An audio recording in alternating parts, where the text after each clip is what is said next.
gabi ng nakakasama sa ating mga kapatid.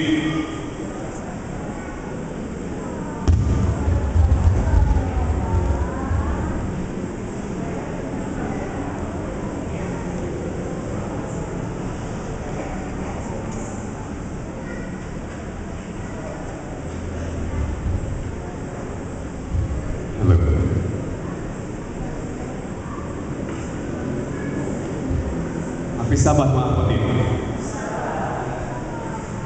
Ako'y nagagalak sapagkat minsan pa tayo ay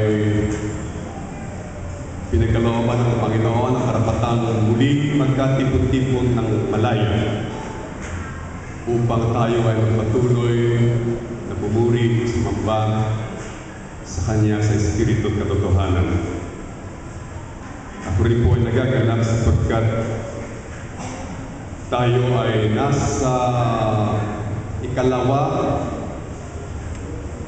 sa huling kabanata ng aklat na The Great Controversy. Ang ibig sabihin mga kapatid, sa susunod na pagpupulong natin na katulad nito, ayun na ang pinakahuling kabanata ng The Great Controversy.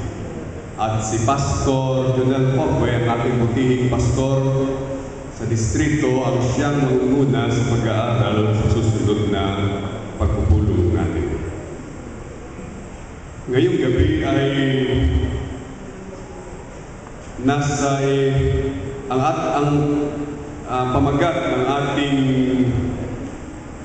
pag-aaralan sa Ingles ay Desolation of the Earth. Doon sa Tagalog ni Mama na inibigay ni Pastor Pogwe, ang pagkasalin doon sa Tagalog ay Giba-gibang mundo. Giba-gibang mundo. Brother Regil, ano mo nga sa Jeremiah 4 verses 23 hanggang 26. Basahin natin.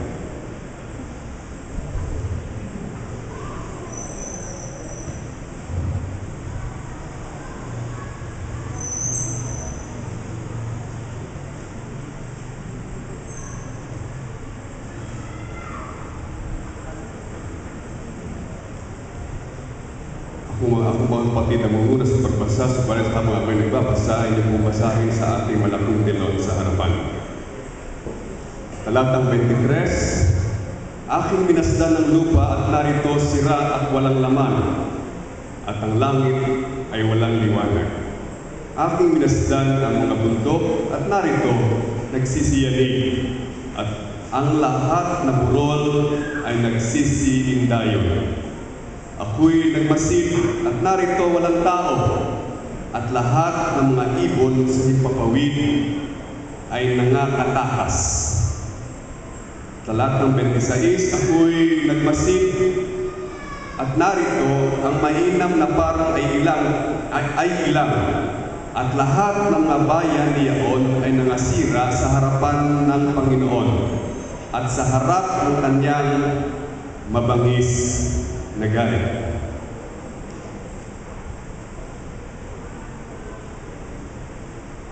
Pakilipat, Brother Rachel, sa Isaias 24, 1, 3, 5 at 6. Narito nawalan laman ng Panginoon ang lupa at sinisira at binabaliktad at pinangangalat ang mga nananahan doon.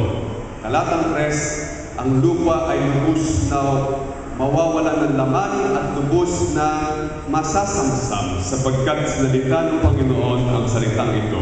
5, ang lupa naman ay nadumhan sa ilalim ng mga nananahan doon sapagkat kanilang sinalangsang ang kautusan. Binago ang alituntunin, sinira ang walang hanggang tipan. Huling talata 6, kaya nilamon ng sumpa ang lupa, at silang nagsisitahan doon ay nangasukpungang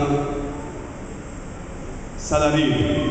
Kaya't ang mga nananahan sa lupa ay nangasunog at nangagilan ang tao.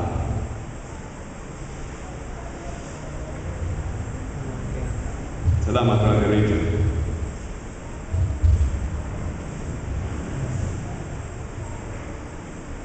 Kung naalala niyo mga kapatid, yung topic na dinala, pinaunahan ni Sister Ruth nung nakaraang Biyernes, ang pamagat doon ay God's People Delivered.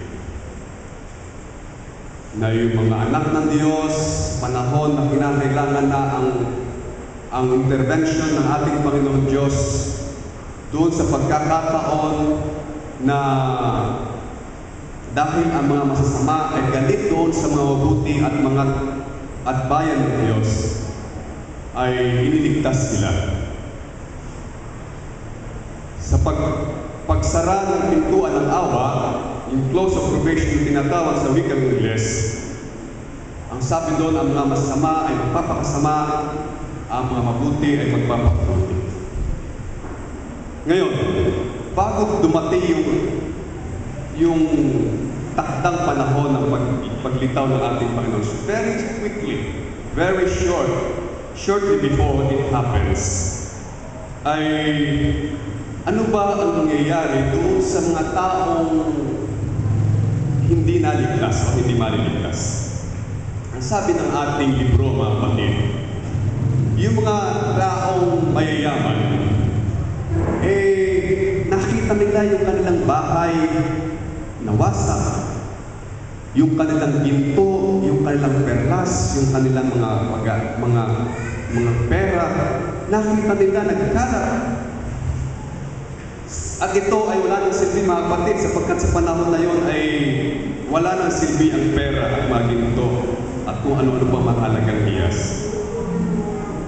Ngunit sa kabila nito, ang pinaka masakit sa kanilang isipin, yung talagang grabe ang pagsasuffer nila, ay yung kanilang iniisip na darating ang panahon, konting-konting panahon, makakasama sila nung kanilang mga ari-arian na masisira at mawawasak. Takot na takot sila, mga kapatid, ang mga masasama ay magsisisi. Darating din sa kanilang pagsisisi, subalit hindi sila nagsisisi dahil sa ginawa nilang kasamaan, dahil sa pagtanggi nila sa ating Panginoon, dahil sa hindi pagsunod sa kautusan ng ating Panginoon. Sila ay nagsisisi sapagkat eto na yung resulta ng kanilang pagsuway sa Panginoon. Mga kapatid, may dalawang uri ng pagsisisi. Yung pagsisisi na nagsisisi ka dahil nagkasala ka laban sa Panginoon, nalulungkot ka. At yung pagsisisi na nagsisisi ka kasi eto na yung resulta ng kasamaang ginawa mo, inaanin mo na. Pero hindi ka nagsisisi dahil malungkot ka na ginawa mo ang labag sa kalooban ng Panginoon. Hindi lamang mangyayari yan sa panahon na yun, mga kapatid, kundi nangyayari din yan sa kapanahonan natin at noong mga unang panahon pa. Remember Judas? Judas also repented. Kaya nga, nagpakamatay pa siya.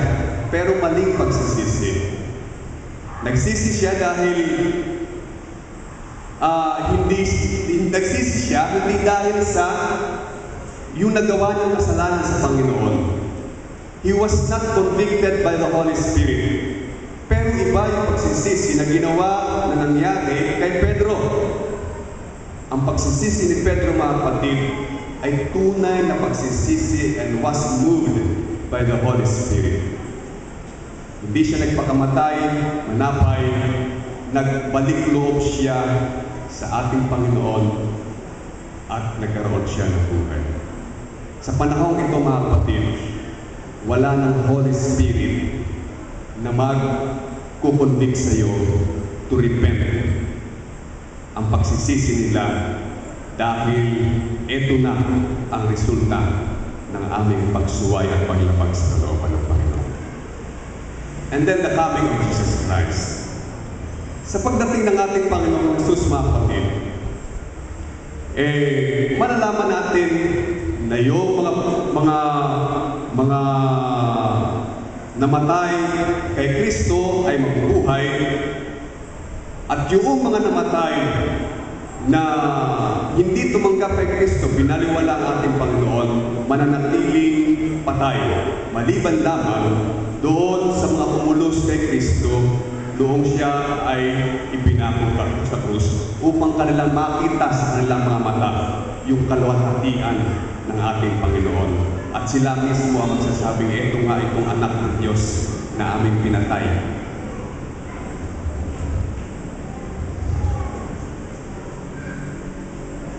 Ang kalagayan ng mundo ng mga kapatid ay ayon sa pamagat ng ating leksyon ay desolate o giba-giba, sapagkat yung mga buildings ay natumba, yung mga bahay na magagara ay wasak, yung mga bundok ay pumatag, yung mga hills na yan, walang forma mga kapatid ang mundo.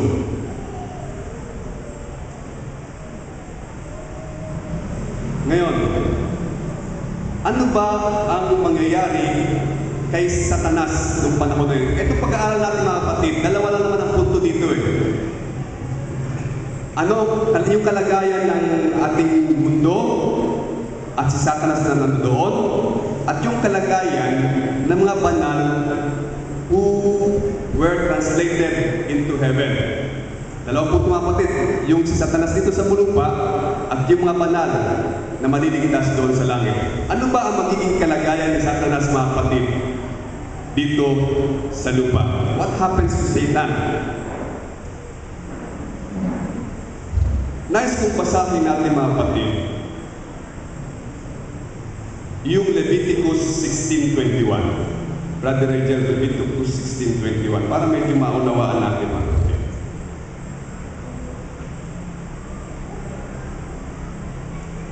16:21.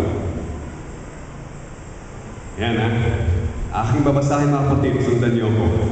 At ipapatong ni Aaron ang kanyang dalawang kamay sa ulo ng kambing na buhay, at isasaysay sa ibabaw ni Aaron ang lahat ng mga kasamaan ng mga anak ni Israel at lahat ng kanilang mga pagsalangsang, lahat nga ng kanilang mga kasalanan, at ilalagay niya sa ulo ng kambing at ipadadala sa ilang sa pamamagitan ng kamay ng isang taong handa.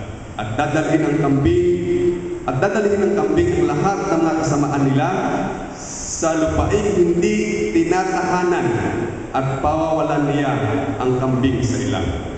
Kung ating matatandaan mga kapatid, noong panahon ng Israelita, sa bawat taon ay may tinatawag na Day of Atonement, maliban doon sa araw-araw na ginagawa doon sa sanctuaryo na pumapatay ng yung burnt offerings para sa mga kasalanan na ginagawa araw-araw.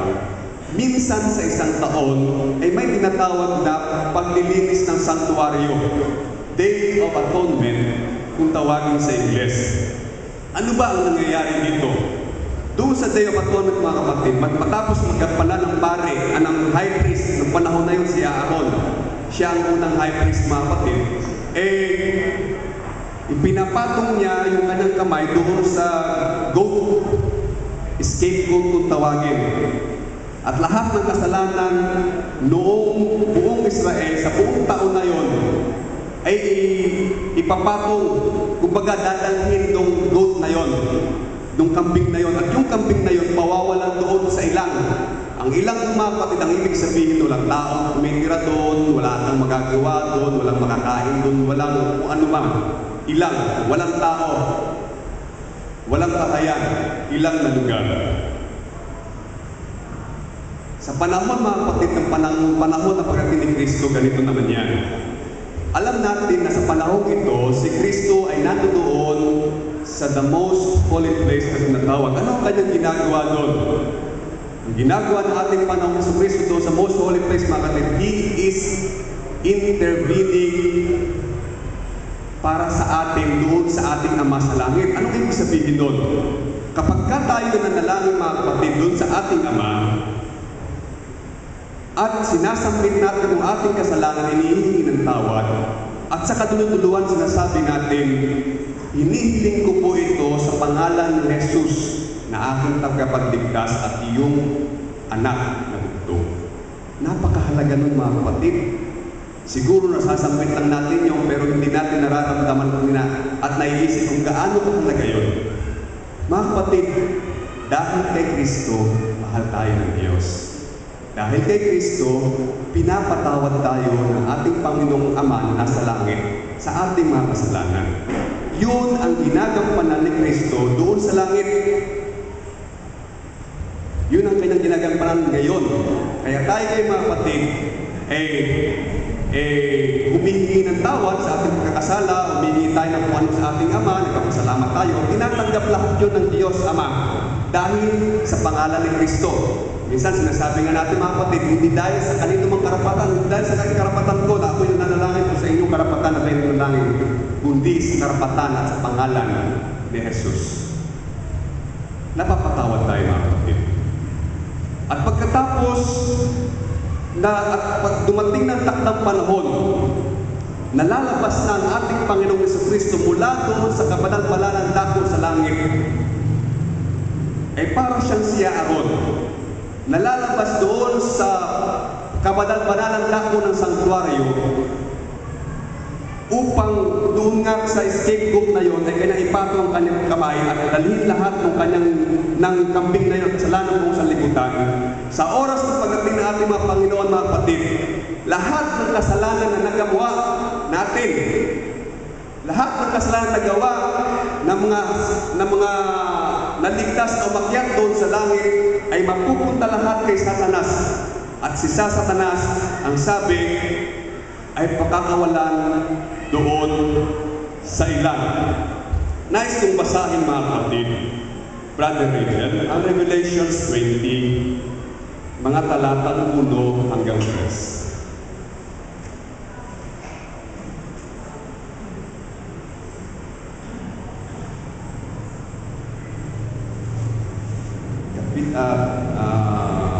Kabanatang 20,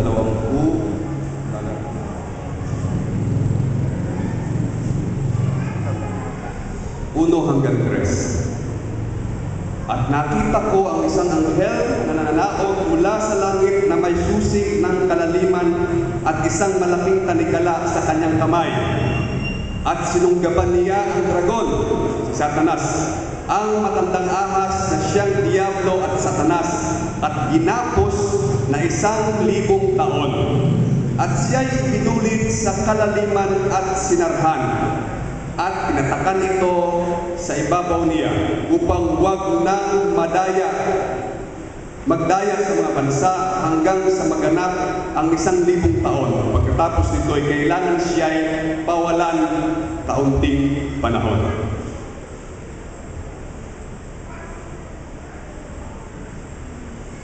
Ngayon, ito naman yung katumbas noong binasa natin mga kapatid doon sa Leviticus kanina. Ito naman yung sa pagdating ng ating Panginoon. Na si Satanas, matapos dalhin yung mga nabuhay na banal at yung mga buhay na datnan na banal ng ating Panginoon, matapos maiakyat doon sa langit, walang tao dito sa lupa. Walang tao, patay lahat ng tao. Yung patay na hindi naligtas, na natiling patay, at yung mga buhay na dinatnan ng panahon ng pagdating ni Kristo na masasama at hindi tumanggap kay Kristo, mamamatay lahat yon. Walang matitirang buhay maliban kay Satanas at doon kasama niya ang kanyang mga anghel. Hindi pa sila papatay nito mga kapatid kasi mga anghel din sila. Sa English mga kapatid, ang sabi dito siya'y ipinulit sa kalaliman. Dito naman sa English yung bottomless pit. Ano ba ibig sabihin dito mga kapatid? It represents the earth in a state of confusion and darkness. Madilim. Di ba sa Genesis 1:2?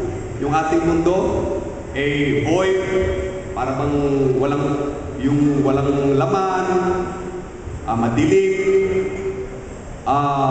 Ganon ang panahon na mangyayari doon sa panahon ng 1,000 years, mga kapatid. Sa panahon ito, ang sabi doon sa talata ay may tanikala daw. Siya ay ikakadena, kumbaga tatalian siya. Itong mga salitang mga kapatid ay hindi literal na salita. Natatalian at tatanikalaan si Satanas, hindi kaya ipapasok siya doon sa malalim na hukay. Hindi ganon, hindi to literal. Ang ibig sabihin nito, mga kapatid, ay ganito. Siya ay tatalian sapagkat hindi na siya makakagawa ng mga bagay na ginagawa niya mula nung siya ay magkasala at hinulog dito sa lupa. Ano yun? Mandaya, pumatay, mamamatay tao siya, magsinungaling, magdaya, at kung ano-ano pang masasama ang kanyang gagawin sapagkat walang tao siyang pwedeng dayain. Yun ang kahulugan, mga kapatid, kung salitang tanikala. Yun ang kahulugan nung malalim na balo na hinihulog siya sapagkat wala na siyang pwedeng taong buhay na pwedeng pagdayain. Ano ba ang nangyayari sa kanya? Aba, mga kapatid, ang sabi ay siya ay lungkot na lungkot. Talagang nagsasuffer siya. Nagsasuffer siya. Ang suffering niya ay yung wala siyang tao o mga bansang madaya. Yun ang kanyang suffering. At alam niyo ba, mga kapatid, iniisip niya, sabi na Mrs. White, dumarating sa kanyang pagkakataong iniisip niya, kinocontemplate niya yung mga pagkakataon na mula doon sa langit na siya ay isang kirubing makinang hanggang siya ay lumaban sa kapamahalaan ng ating Panginoon, nilabanan niya si Kristo hanggang siya ay mapunta at ihulog dito sa lupa. Iniisip niya yun. At yun ang nagbibigay din sa kanya na matinding suffering. At higit sa lahat, mga kapatid, alam niya at iniisip niya na darating ang pagkakataon siya ay mawawala. Alam niya yung, mga kapatid, sapagkat alam niya man niya kung ano nakasulat dito sa Biblia. Mas alam man niya kaysa sa ating nalalaman. Ngayon naman, may nalimutan na ba ako tungkol kay Satanas? May nalimutan pa ba ako? Yun lang naman ang importante doon, mga kapatid, yung bottomless pit, tsaka yung talikala. 1,000 years yun, mga kapatid, 1,000 years yun. Susunod naman, ano naman yung nangyayari doon sa mga banal na naligtas sa langit? Ano naman ang gagawin na doon? Sang-ayon dito sa ating controversy, mga kapatid, hindi naman kinuwento dito na mamamasyal tayo, pupunta tayo kung saan-saan. Hindi yun ang pag-uusapan natin. Although mangyayari yan.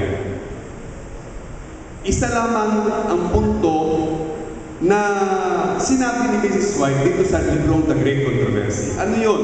Una, dalawa, pero the same term, judge. In union with Christ, they judge the wicked. Kasama si Kristo, nahatulan nila yung mga hindi naligtas. Nice magbasa, mga kapatid, ng mga talata. Brother Rachel, 1 Corinthians 4:5.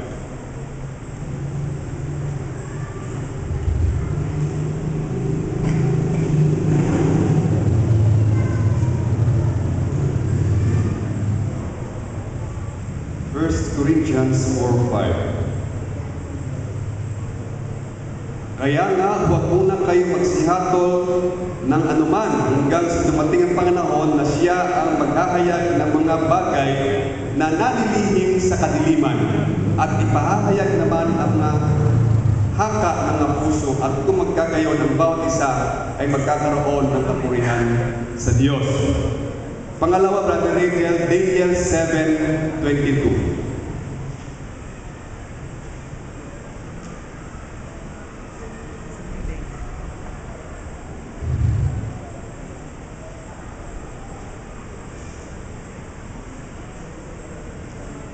7:22. Hanggang sa ang matanda sa mga araw ay dumating at ang kahatulan ay bibigay sa mga banal ng kataas-taasan at ang panahoy dumating na inari ng mga banal ang kaharian.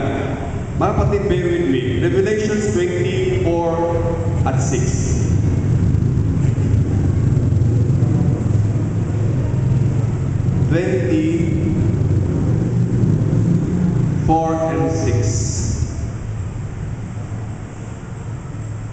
At nakakita ako ng mga luklukan at may mga nagsisiluklok sa mga ito at sila'y pinagkalooban ng paghatol at nakita ko ang mga kaluluwa ng mga pinugutan ng ulo dahil sa pagtotoo ni Jesus at dahil sa salita ng Diyos at ang mga hindi sumamba sa hayop o sa kanyang larawan man at hindi tumanggap ng tanda sa kanilang noo at sa kanilang kamay at sila'y nangabuhay at nagsipagharing kasama ni Kristo sa loob ng 1,000 taon. Talatang 6, mapalad at banal ang makalakip sa unang pagkabuhay na maguli. Sa mga ito'y walang kapangyarihan ang dalawang kamatayan, kundi sila'y magiging mga saserdote ng Diyos at ni Kristo at mga gaharing kasama niya sa loob ng 1,000 taon.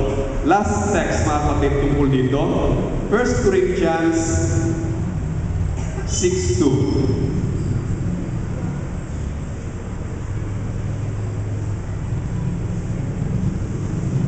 O hindi baga ninyo nalalaman na ang mga banal ay magsisihatol sa sanlibutan?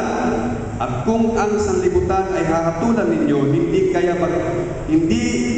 dapat magsihatol kayo sa mga bagay na pinakamaliit.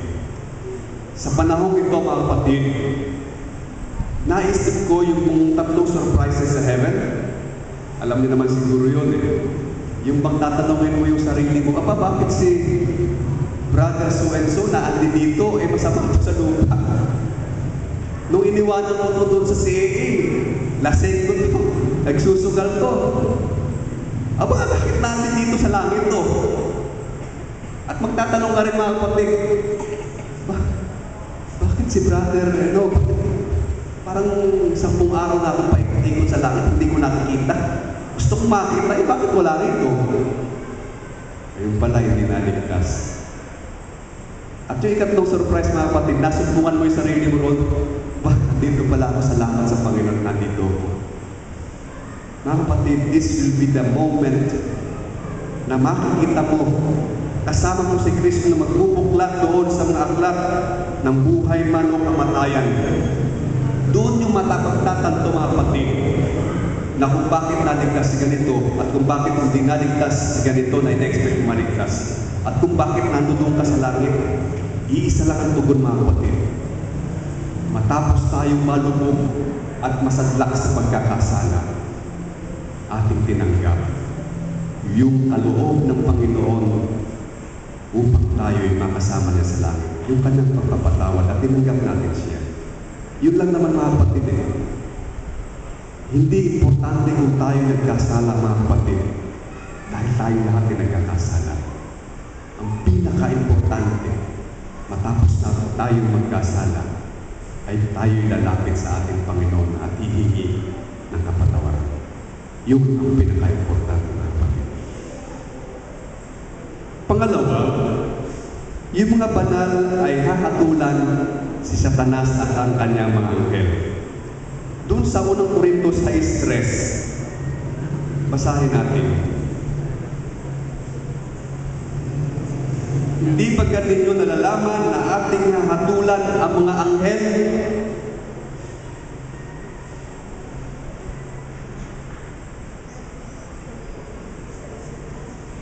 Gaano pa kaya ang mga bagay na nauukol sa buhay na ito?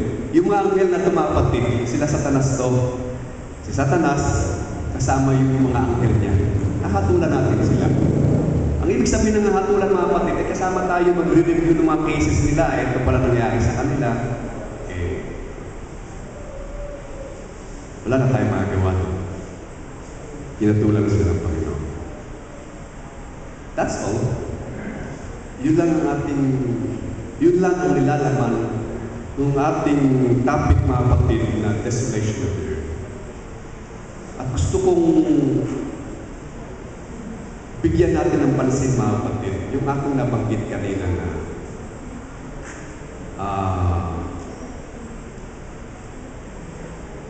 yung mga pangyayari dito sa buhay natin dito sa lupa ay nangyayari sapagkat yun ang kagustuhan natin.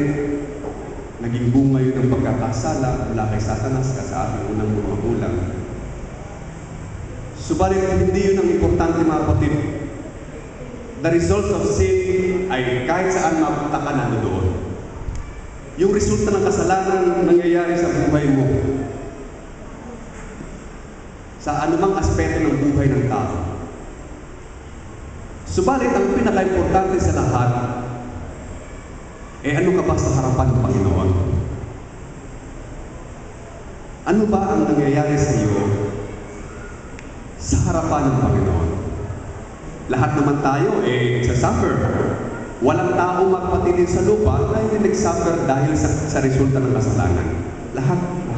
Mamahirap ka man, mamayaman ka man, babae ka, lalaki, bata, matanda. Lahat nagsasuffer. Ulitin ko, ang pinaka-importante sa lahat, matapos sa mga bagay na ito, ano ka ba sa harapan ng Panginoon? Nais kong iwan ng mga kapatid sa ating maisipan at sa bawat personal na buhay natin ay ating italaga ang ating sarili. Na kung tayo man ay humarap sa Panginoon, masasabi natin, Panginoon, salamat. Pinupuri kita. Pagpalain.